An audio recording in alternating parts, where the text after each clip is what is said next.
అండి, అందరు ఎలా ఉన్నారు? Welcome to Rosie Divine tarot.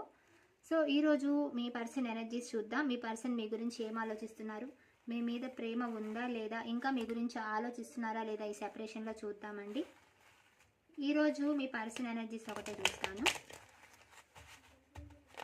Universe మా వ్యూవర్స్ యొక్క పర్సన్స్ మా వ్యూవర్స్ గురించి ఏం ఆలోచిస్తున్నారు, ఏం ఫీల్ అవుతున్నా ఉన్నారు మా వ్యూవర్స్ గురించి. సో మీ పర్సన్ నేమ్ని 3 times అనుకోండి అండ్ వాళ్ళ నేమ్, వాళ్ళ ఇమేజ్ను ఊహించుకోండి. So first card 2 of Cups. కొంతమందికి ఈ లవ్ స్టార్టింగ్లో అంటే కొంచెం రీసెంట్లో జరిగింది, అందరికీ కాదు కొంతమందికి రీసెంట్లో జరిగింది. బట్ ఇప్పుడు చాలా అండర్స్టాండింగ్ ఉంది మీ మధ్య, పాస్ట్లో చాలా అండర్స్టాండింగ్ ఉంది. అదే మీ పర్సన్ మీ గురించి అదే ఆలోచిస్తున్నారు, చాలా అండర్స్టాండింగ్గా అర్థం చేసుకుంటారు, చాలా మిమ్మల్ని చాలా మీకు ఇంప్రెస్ అయ్యారు. ఈ పర్సన్ ఫస్ట్ మీ గురించి ఇంప్రెస్ అయ్యింది, అంతా ఆలోచిస్తున్నారు వాళ్ళు. మీరు వాళ్ళని ఎంత ఇంప్రెస్ చేశారు, మీరు ఎలా ఉన్నారు, ఎంత బాగుంటారు అనేది వాళ్ళు ఆలోచిస్తున్నారు మీ గురించి. మిమ్మల్ని చూసినప్పుడు వాళ్ళు ఇంప్రెస్ అవుతారు కదా, దాని గురించి ఆలోచిస్తున్నారు వాళ్ళు. మీరు సోల్మేట్స్. సో ఈ పర్సన్ మీరు వాళ్ళ సోల్మేట్ అనుకుంటున్నారు. సో మీ గురించి అయితే చాలా బాగా ఆలోచిస్తున్నారు. మీరు వాళ్ళకి ఫేవరెట్ పర్సన్, ఓకేనా? ఎంతమంది ఉన్నా మీరు వాళ్ళకి favourite and soulmate. So again knight of cup అంటే ఈ పర్సన్ ఏంటంటే మీతో ఉండాలనిపిస్తుంది కానీ సరిగా టైం స్పెండ్ చేయకపోవడం, వాళ్ళ యొక్క బిహేవియర్ మార్చుకోకపోవడం, అలా చేస్తుంటారు అనమాట. మీతో ఉంటారు బట్ వాళ్ళ బిహేవియర్ అనేది మార్చుకోరు. అంటే కమిట్మెంట్ ఇవ్వడానికి భయపడతారు, మ్యారేజ్ చేసుకోవాలంటే భయపడతారు, ఇంకా చక్కగా ఉండాలంటే భయపడతారు. అంటే మంచిగా ఉండాలి అంటే వీళ్ళు ఒక టైం ఎక్కువ గడపకపోవడము అలా చేస్తుంటారనమాట. మీరేంటంటే ఎప్పుడు ఒకేలాగా ఉంటారు. వీళ్ళు ఏంటంటే ప్యూర్గా వీళ్ళ లవ్ ప్యూర్గా ఉన్నా కూడా వీళ్ళు ఏంటంటే కొన్ని మార్చుకోవాలి. ఏంటంటే రూడ్గా బిహేవ్ చేయడం అలా చేస్తుంటారనమాట. రూడ్గా బిహేవ్ చేయడము, వాళ్ళదే కరెక్ట్ అన్నట్టు ఉండడము, ఈగోతో ఉండడము అట్లా చేస్తుంటారు. కొన్ని వాళ్ళకి చెయ్యాలి, మీతో ఎక్కువ టైం గడపాలని ఉంటుంది కానీ కొన్ని వెనకేస్తూ ఉంటారనమాట. అది మీకు నచ్చదు. సో వీళ్ళకి మీతో ఇప్పుడు కూడా ఈ సెపరేషన్లోకి మీతో ఈ సెపరేషన్ వదిలేసి మీ దగ్గరికి రావాలని ఉంది, కానీ ఏదో ఒక కారణాల వల్ల ఆగిపోతూ ఉంటారు వీళ్ళు. వీళ్ళకి ఇష్టమే రావాలని, బట్ అవన్నీ తెంచుకొని వీళ్ళు వస్తారు. అందుకే వీళ్ళు రావడానికి కొంచెం టైం పడుతుంది, ఎప్పుడు కూడా లేట్ అవుతుంది. ఎందుకంటే రావాలని మనసులో ఉంటుంది కానీ దేని గురించో ఆగిపోతూ ఉంటారు. మళ్ళీ ఫ్యామిలీయో, మనీయో, లేదా ఏదో ఒక సొసైటీనో దేని గురించో మళ్ళీ మీరు అనుకున్న మాటల వల్ల ఏదో ఒక రకంగా మళ్ళీ ఆగిపోతారు. సో ఈ పర్సన్ ఏంటంటే ఈ పర్సన్ కొన్ని కంఫర్ట్స్ అనేది, కొన్ని బార్డర్ అనేది గీసుకుంటారు, అది దాటి రావడానికి ఆ ఇంట్రెస్ట్ అనేది చూపించరు. కానీ వీళ్ళకి మీతో మంచిగానే ఉండాలని ఉంటుంది. కొన్ని వాళ్ళ పద్ధతి అనేది మార్చుకోవాలన్నమాట. వీళ్ళకి ఇష్టం వచ్చినట్టే వీళ్ళు ఉంటారు. మీ మీద ప్రేమ ఉన్నా కూడా వీళ్ళకి నచ్చినట్టే వీళ్ళు ఉంటారు, మీకు నచ్చినట్టు ఉండరు. వీళ్ళకి నచ్చినట్టే వీళ్ళు ఉంటారు. కొంచెం రూడ్ బిహేవియర్ కనిపిస్తుంది ఇక్కడ, రూడ్గా ఉంటారు. సో సంథింగ్ అంటే వెనక ముందు తడబడుతున్నారు అనమాట, వద్దామా వద్దా అని. బట్ వీళ్ళకైతే రావాలని ఉంది, వస్తారు కూడా. అదొకటి మార్చుకుంటే వీళ్ళు ఖచ్చితంగా వస్తారు. సో చాలా ఈ పర్సన్ ఏంటంటే ఇప్పుడు మీ తప్పుల్ని ఆలోచిస్తున్నారన్నమాట. ఆ సైడ్ కూడా తప్పు ఉండొచ్చు కదా. అంటే సపరేషన్ నుంచి వెళ్ళిపోయినప్పుడు ఏం చేస్తారంటే మీదే తప్పని వెళ్ళిపోతారు. అప్పుడు తర్వాత తీరిగ్గా ఆలోచిస్తారనమాట. నేనే తప్పు చేశానేమో, నేను కూడా నా దాంట్లో కూడా తప్పు ఉంది, నేను ఇలా చేయబట్టే వాళ్ళు అలా చేశారు, తను అలా చేసింది, తను అలా బిహేవ్ చేశారు అని ఇప్పుడు ఆలోచిస్తున్నారనమాట. అంటే ఇప్పుడు తప్పుల్ని ఇప్పుడు తెలుసుకుంటున్నారు. యాక్చువల్గా ఈ పర్సన్కి ఫుడ్ అన్నా అంటే డ్రెస్సింగ్ కానీ చాలా ఇష్టం. అంటే డ్రెస్సింగ్ కంటే కూడా ఎక్కువగా ఫుడ్ లవర్ అనమాట ఈ పర్సన్ ఎవరైతే ఉన్నారో. కొంతమంది అంటే ఎక్కువ తింటారని కాదు, ఫుడ్ని ఇష్టపడతారని, వాళ్ళకి ఇష్టమైన ఐటమ్స్ చక్కగా ఇష్టపడతారు ఈ పర్సన్, ఓకేనా? మీకు తెలుస్తుంది కదా మీ పర్సన్ గురించి. అండ్ మేనిఫెస్ట్ చేస్తున్నారండి మీరు వాళ్ళ లైఫ్లోకి రావాలని. ఈ పర్సన్ ఎలాంటి పొజిషన్లో ఉంటారు అంటే ఒక పవర్ ఉంటుంది ఆ పర్సన్ హ్యాండ్లో. అంటే ఒక 10 మంది చేత వర్క్ చేయించే వ్యక్తి అనమాట. అంటే కొంతమంది చేత, కొంతమందికి పైగా ఉన్న వ్యక్తి ఆ మిగతా వ్యక్తుల చేత వర్క్ చేపిస్తూ ఉంటారనమాట. అండ్ ఈగో కూడా ఉంటుంది. డేట్ ఆఫ్ బర్త్ 192 కూడా వచ్చింది. సో ఈ పర్సన్ అయితే మేనిఫెస్ట్ చేస్తున్నారు మీరు తన లైఫ్లోకి రావాలని, గట్టిగా మేనిఫెస్ట్ చేస్తున్నారు. వీళ్ళు ఏదనుకున్నా సరే జరిగిపోవాలండి. వీళ్ళు రాకూడదు అన్నప్పుడు రారు. మీరు ఎన్ని మెసేజ్లు చేసినా ఎన్ని కాల్స్ చేసినా వేస్టే, రారు. కానీ వీళ్ళకి రావాలనిపించినప్పుడు వాళ్ళంతటా వాళ్ళే వస్తారు. ఏంటంటే వీళ్ళకి ఇష్టమైనట్టు జరగాలన్నమాట. అప్పుడు వెంటనే వాళ్ళకి టైం వస్తుంది, వాళ్ళ కేర్ వస్తుంది, ప్రేమ వస్తుంది, అన్నీ వస్తాయి ఆటోమేటిక్గా. మరి ఇంతకుముందు మీరు చేసినప్పుడు రావవి. ఎందుకంటే వీళ్ళు అనుకున్నారంటే అది అవ్వాలి. ఇప్పుడు మీ దగ్గరికి రావాలని అనుకున్నారనుకోండి, వాళ్ళు ఎంతైనా తగ్గుతారు. వాళ్ళకి రావాలని లేనప్పుడు మీరు ఎంత తగ్గినా పట్టించుకోరు. సో వాళ్ళకి వన్స్ అగైన్ వాళ్ళకి రావాలనిపిస్తే వాళ్ళు తగ్గటానికి కూడా వెనకాడండి. వాళ్ళు తగ్గుతారు, వాళ్ళు ఏదో ఒక రకంగా సాధిస్తారు. అటు తగ్గనట్టునో ఏదో ఒక రకంగా ఉండి వాళ్ళు మీ నుంచి ఆన్సర్ అనేది లాగుతారు. మీ నుంచి వాళ్ళు రీయూనియన్ అనేది, మీరు దూరంగా ఉన్నా సరే వాళ్ళు కావాలనుకుంటే మాత్రం ఖచ్చితంగా మిమ్మల్ని కన్విన్స్ చేస్తారు. మీరు ఎంత కోపంలో ఉన్నా తనని దగ్గరికి రానినన్నా, ఇక నాకు అవసరం లేదని మీరు అనుకున్నా సరే 5 minutesలో వీళ్ళ వాయిస్ వల్ల మీకు కూడా వినగానే మారిపోతారనమాట. సో అలా అనమాట.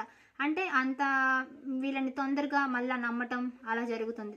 ఈజీగా మిమ్మల్ని కన్విన్స్ చేస్తారండి. మీరు ఎంత కోపంలో ఉన్నా సరే వీళ్ళు ఈజీగా కన్విన్స్ అనేది చేస్తారు. ఏంటంటే మనసులో పెట్టేసుకున్నారు, వాళ్ళకున్న ప్రేమ ఉంది. సో మనసులో పెట్టేసుకున్నారు, ఏది బయట పెట్టట్లేదు. బట్ బయట పెట్టినా పెట్టకపోయినా, కాంటాక్ట్ అయినా అవ్వకపోయినా వాళ్ళ మనసులో మీరు ఉన్నారు. వాళ్ళు చాలా అంటే బాధ్యతలు ఉన్నాయి వాళ్ళకి. సో వాళ్ళ ఇంటికి వాళ్ళే అన్నీ చెయ్యాలన్నమాట. అంటే బాధ్యతలన్నీ వీళ్ళ మీదే ఉన్నాయి, వీళ్ళే చూసుకోవాలి ఫ్యామిలీని. సో దానివల్ల అంటే మీ రిలేషన్లో కానీ వాళ్ళ ఫ్యామిలీలో కానీ వీళ్ళదే అప్పర్ హ్యాండ్.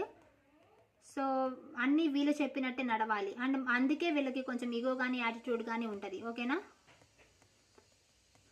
సో వీళ్ళు మనసులోనే పెట్టుకున్నారండి, ఇంకా ఏం చెప్పట్లేదు. బట్ ప్రేమ ఉంది, మనసులో పెట్టుకున్నారు. సో ఇంకొక స్టెప్ వెయ్యాలి, ఒక స్టెప్ వేసైనా సరే రిలేషన్ నిలబెట్టుకోవాలని చూస్తున్నారు. వర్క్ పరంగా కూడా వీళ్ళు సక్సెస్కి దగ్గరగా ఉన్నారు. అంటే ఏదో వర్క్ చేస్తున్నారు, సో అది కూడా సక్సెస్కి దగ్గరలో ఉన్నారు. సో మీ దగ్గరికి కూడా రావాలనుకుంటున్నారు, వస్తారు కూడా. ఓకేనా? సో కొంతమంది ఎదుటివారికి అంటే మీ పర్సన్లో కొంతమందికి దేవుడు అంటే చాలా ఇష్టము, భక్తి ఎక్కువ. సో అంటే అవి ఇవి అప్రోచ్ అవుతూ ఉంటారు అనమాట. ఏమైనా స్వాములు, గురుస్వాములు అలా ఉంటారు కదా, వాళ్ళకి అప్రోచ్ అవ్వడము అలాంటివి చేస్తూ ఉంటారు మీ పర్సన్ కొంతమంది. సో అలా కనిపిస్తుంది. కొంతమంది అందరికీ సలహాలు ఇచ్చే పొజిషన్లో ఉంటారు. మీ పర్సన్ కూడా యాక్చువల్గా మీ గురించి గాడ్ని ప్రే చేసి ఉండొచ్చు. సో వర్క్ మాత్రం చాలా బాగా చేస్తారండి ఈ పర్సన్. వర్క్ అంటే చాలా ఇష్టము, హార్డ్ వర్క్ చేస్తారు, మనీ బాగా సంపాదిస్తారు, ఏ రకంగానైనా సరే సంపాదిస్తారు ఈ వ్యక్తి.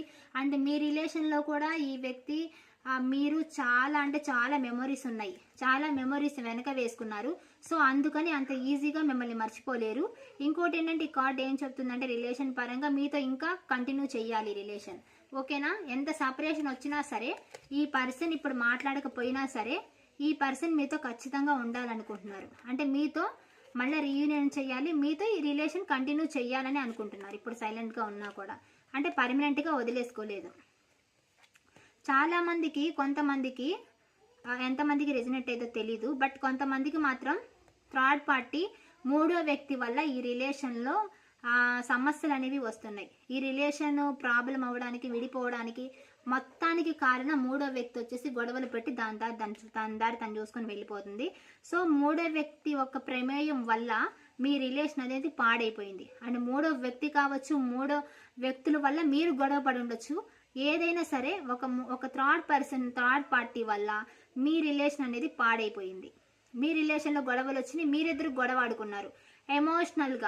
ఎమోషనల్గా మీరిద్దరు బాధపడ్డారనమాట. చాలా వర్డ్స్ అనుకున్నారు, అబ్యూజ్ లాంగ్వేజ్ వాడారు. అంటే ఏ మాటలు అయితే అనకూడదో అలాంటి మాటలు మీరు తిట్టుకున్నారు. మీరు మీ పర్సన్ మిమ్మల్ని అని ఉండొచ్చు, మీరు మీ పర్సన్ అని ఉండొచ్చు, లేదా ఇద్దరు అనుకొని ఉండొచ్చు. అబ్యూజ్ లాంగ్వేజ్ అనేది ఇక్కడ కనిపిస్తుంది. అలాంటి వర్డ్స్ వాడారు. అబ్యూజ్ వర్డ్స్ అనేది వాడారు ఇక్కడ. సో బాగా తిట్టుకున్నారు అండ్ ఎమోషనల్గా ఏడ్చారు. చాలా గొడవలు మూడో వ్యక్తి వల్ల, థర్డ్ పార్టీ వల్ల మీ రిలేషన్లో ప్రాబ్లం అనేది వచ్చింది. సపరేషన్ అనేది కారణం మూడో వ్యక్తి వల్లే, థర్డ్ పార్టీ వల్ల చాలా మందికి. సో ఈ పర్సన్ ఏమనుకుంటున్నారంటే బ్యాలెన్స్ చేయాలనుకుంటున్నారండి మీ రిలేషన్ని. వదులుకోవాలని అస్సలు అనుకోవట్లేదు. దేనివల్ల అయితే వాళ్ళు వెళ్ళిపోయారో తిరిగి ఆ సమస్యని ఆ సిచ్యువేషన్ని అంటే ఫ్యామిలీ ఒప్పుకోదా, ఫ్యామిలీని మిమ్మల్ని, థర్డ్ పార్టీ ఒప్పుకోదా, థర్డ్ పార్టీని మిమ్మల్ని, మనీ లేదా, మనీ మిమ్మల్ని, ఇలా బ్యాలెన్స్ చేయాలనుకుంటున్నారు కానీ మిమ్మల్ని వదలాలనుకోవట్లేదు వీళ్ళు. ఓకేనా, వీళ్ళకి వదులుకోవాలని లేదు. సో కొంతమంది డైవర్సీ వాళ్ళు ఉన్నారు. సో కోర్టు కేసులు నడుస్తున్నాయి వాళ్ళకి. ఓకేనా, సో ఆ కోర్టు కేసుల గురించి ఆలోచిస్తున్నారు, అంటే తిరుగుతూ ఉన్నారన్నమాట వాయిదాలకి. అట్లా కోర్టు కేసు నడుస్తుంది కొంతమందికి, ఆస్తిలో కానీ భార్యాభర్తల డైవర్సీ కానీ నడుస్తుంది. సో మీ పర్సన్ 10 మందికి చెప్పే వ్యక్తేనండి కన్ఫామ్గా. మ్యాక్సిమం హై పొజిషన్లో ఉన్న వ్యక్తి ఆలోచిస్తున్నారు. ఆ వర్క్ బాగా చేపిస్తారు అవతల వ్యక్తులతో. అంటే ప్యాషనెట్ ఉందండి, మీరంటే చాలా అట్రాక్షన్ ఉంది వీళ్ళకి, ఇష్టం ఉంది. సో మీతో ఎంజాయ్ చేయాలనుకుంటున్నారు. కొత్తగా వీళ్ళు మీ పర్సన్స్లో కొంతమంది ఇల్లు కట్టుకొని ఉండొచ్చు కొత్తగా. ఏదైనా వాళ్ళ ఇళ్ళల్లో ఫంక్షన్స్ జరిగి ఉండొచ్చు. ఓకేనా, కొత్తగా ఏదైనా ఫంక్షన్స్ జరిగి ఉండొచ్చు వాళ్ళకి. మీరు కూడా వాళ్ళతో కలిసి ఎంజాయ్ చేశారు కదా. సో అలాంటి మూమెంట్స్ని వాళ్ళు ఊహించుకుంటున్నారు. మీరు సరదాగా ఏదైతే గడిపారో ఆ క్షణాలని గుర్తు చేసుకుంటున్నారు.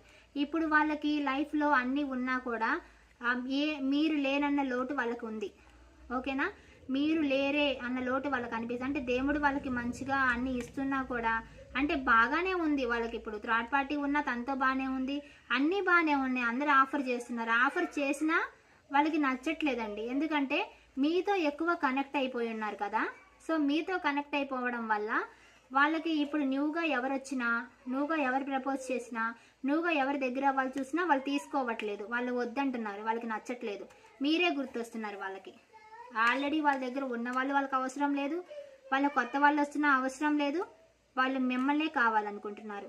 ఓకేనా, అండ్ మీతోనే ముందు చూపు, అంటే మీతోనే లైఫ్ చూస్తున్నారు వాళ్ళు. అండ్ ఒక వర్క్ పరంగా కూడా ఆలోచిస్తున్నారండి, ఏదైనా సరే సమ్ వర్క్ గురించి. ఓకేనా, థ్యాంక్ యూ వెరీ మచ్. ఎవరైనా సబ్స్క్రైబ్ చేసుకోకపోతే ప్లీజ్ సబ్స్క్రైబ్ చేసుకోండి. సబ్స్క్రైబ్ చేసుకున్న వాళ్ళకి thank you very much. Personal reading కావాలంటే నెంబర్ కనిపిస్తుంది కదండి, ప్లీజ్ మెసేజ్ చేయండి. ఓకేనా, థ్యాంక్ యూ వెరీ మచ్.